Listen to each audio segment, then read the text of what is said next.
ఆకాశం క్రింద భూమికి పైన కోట్ల కొలది పుష్పాలు ఉన్నాయి. అయితే ఈ కోట్ల కొలది పుష్పాల్లో తామర పుష్పం ప్రత్యేకమైనది, యునిక్. దీనిలో ఉన్న ప్రత్యేకత ఏంటో తెలుసా? ఇది పుట్టేది బురదలో, త్రాగేది బురద నీళ్ళు, పెరిగేది బురదలో. అద్భుతం. బురద మాత్రం తనకు అంటుకోకుండా పవిత్రంగా బ్రతుకుతుంది అది.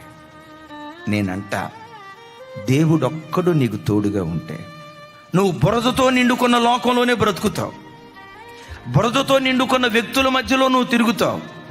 బురదతో నిండుకున్న అపవిత్రమైన లోకంలోనే నువ్వు సంచరిస్తావు. నిజంగా దేవుడొక్కడు నీకు తోడుగా ఉంటే తామర వృక్షం అభివృద్ధి పొందినట్లుగా పరిశుద్ధతలో నీ బ్రతుకులో నువ్వు అభివృద్ధి చెందుతావు.